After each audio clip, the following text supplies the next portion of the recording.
out there and talk about this. We talk about teenage pregnancies. We say, oh, we're African. We cannot talk about sex to our children. But the internet is talking about sex to your children. And second. Drugs,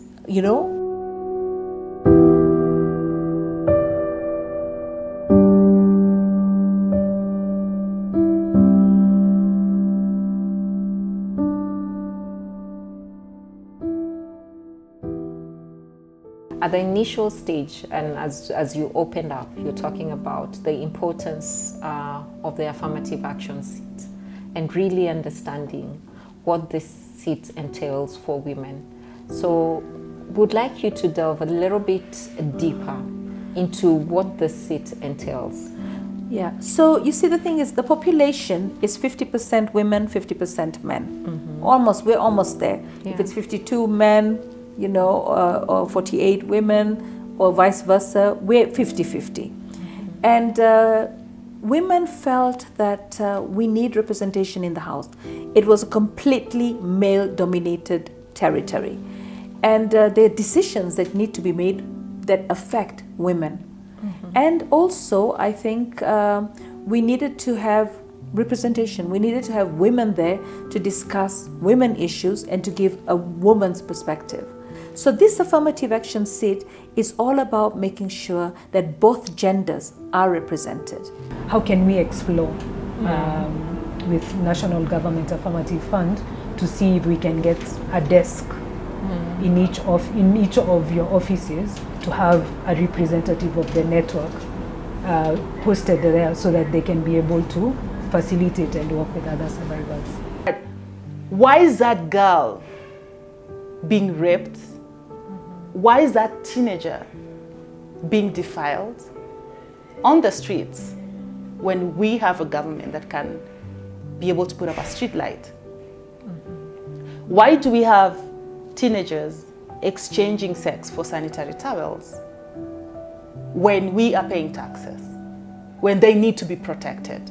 We want to figure out how we can have a safe space, but at the same time teach women self-defense. Yes. At the same time teach children not to be scared to speak out. At the same time end FGM. Yes. All right? It's a national agenda to end FGM. Yes. At the same time to make sure that we talk to our men and tell them, that this is wrong. Yes. You can't abuse. In Nairobi, we've had mentally challenged children being vulnerable because they rape them too. We've had old people being vulnerable because they're also, the youth spread this rumor amongst themselves, like they did when we had HIV in the beginning. They used to say, oh, when you rape a little child, you'll be cured of HIV. Yes. So the youngest child to be raped is 5 months. The oldest woman to be raped is 83. I mean, what are we thinking? So they have this thing that they talk about that when you rape an old woman who's not sexually active, the police will not catch you. I mean, surely, So civic helps us to go out there and talk about this. We talk about teenage pregnancies. We say, oh, we're African. We cannot talk about sex to our children. But the internet is talking about sex to your children. Second. Drugs, and depression. So if we have civic, we actually do skits. Yes.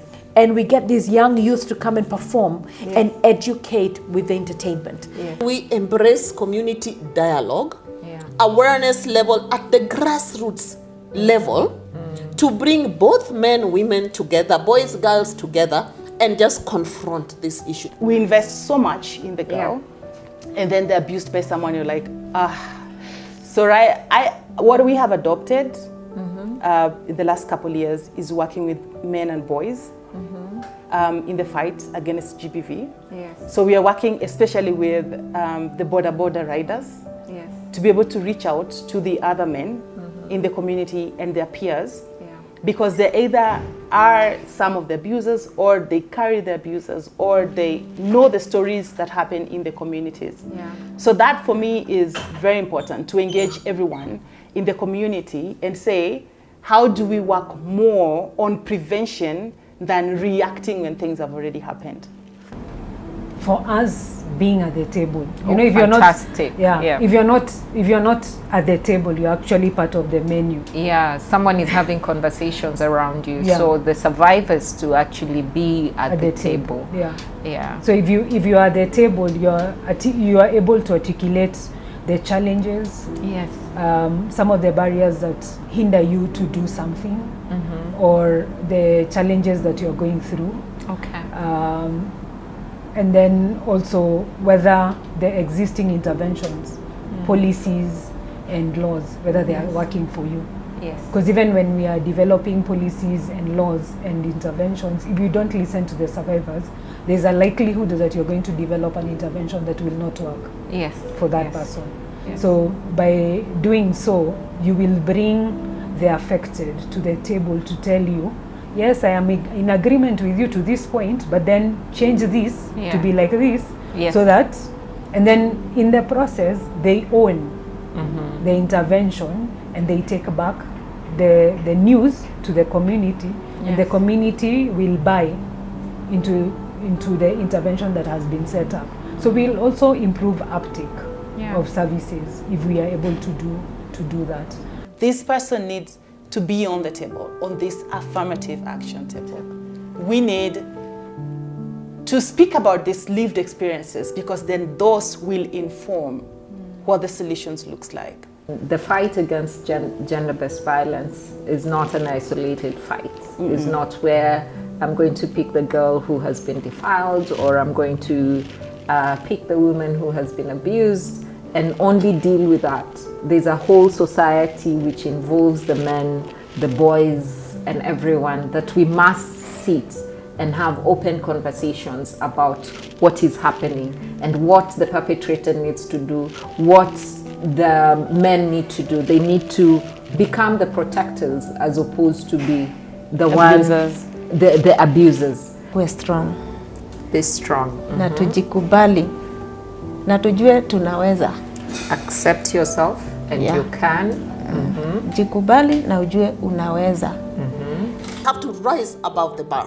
We have to stop normalizing gender-based violence. Yes. Women have to stop saying that I did it. It happened to me. So if it is happening to you, it's okay. Even you can just do it. For you to inafaa tutoke huko to guide our young girls and young boys, the right way.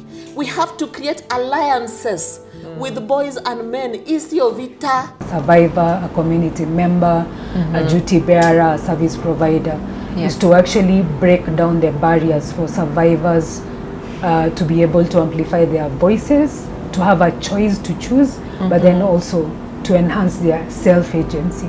As Wango, I have the right to come and share my suggestions with government structures to inform an intervention so that it can be survivor-centered, trauma-informed, and in the best interest of a survivor. So if we are not able to do that, then we are not working for the survivors. Being a survivor is not like, it's not like a cloth you can put on and get it off in the evening. Abuse takes a toll on women and girls. It is a lot. And so I think that we cannot have solutions without the inclusion of survivors. They have to be part and parcel of all the processes, from the brainstorming to designing to implementing to reviewing to everything, and even to holding our leaders accountable. How you deliver services to them. So we build the capacity of the survivors of sexual violence in the networks. We help them understand what the different kinds of violations and the different forms of gender-based violence. And apart from that, existing laws, what available services are there. Apart from the services, what do you need to do once a violation has happened, so that you can preserve evidence and also get to hospital within the 72 hours required, so that you can preserve evidence, but then also ensure that you do not contract HIV or any other sexually transmitted infection. So by doing that, then we are creating a safe environment for survivors to speak out without fear of threats, intimidations, or victim shaming or victim blaming.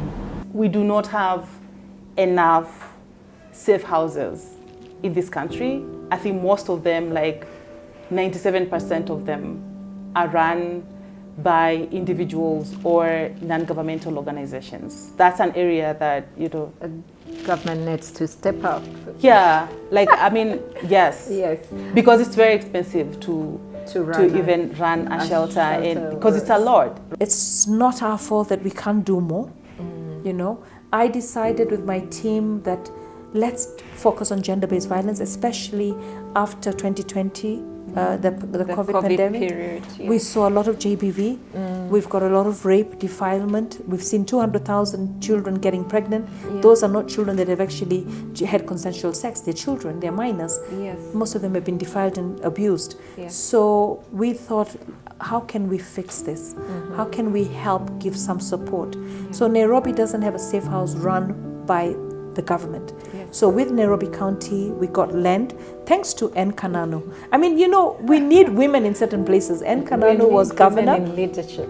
She was governor, Yes. and she understood that I needed the land. Yes. So we got this land, and we're putting up a safe house in partnership with Nairobi County. It'll be the first safe house run. It's had a lot of learning curves because we don't have one. I think the whole of East Africa will finally come to Nairobi to learn from us. Beautiful. But we are working tirelessly together with Nairobi County. I'm so grateful to Governor Sakaja giving us his entire team, trying to do everything in-house so we can save money. Yeah. And hopefully we'll launch it in the next 3 to 6 months. We all come together and agree and accept that this is a scourge that we have amongst us, and appreciate that gender-based violence is not a respecter of persons. It does not care who you are.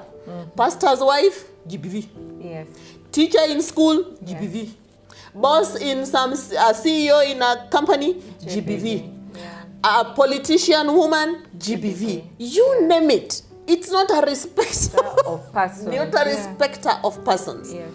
And to that point, it behooves us, women leaders of today, to gather the courage, to rise above the barriers and the discriminations, to bring gender-based violence from the shadows to the forefront, to confront it and deal with it. It needs all of us to come on the table and have these honest conversations and coordinate, collaborate, even in the civil society, it's not a competition, right? It's not a competition. It's more on protecting these girls, teenage girls, and being able to allow them to grow up in a world that they feel dignified and that they have the freedom to do anything they want to do, and they feel safe, and they can be whoever they want to be. We can be able to reach a certain community with Lucy. We can be able to reach a certain community with another survivor. We can be able to reach a certain community at safe houses. We can be able to reach a certain community at rescue centers. So, and that is why we are here at the Affirmative Action table, to open the spaces where survivors can go. And before we even reach that level to survive, just saying we need to end this menace called gender-based violence. So for the 16 days of activism, we really do believe that the stories that we are putting out at the National Government Affirmative Action Fund, that these stories will enable us to open the spaces where women can speak up, men can speak up, and we can have a society free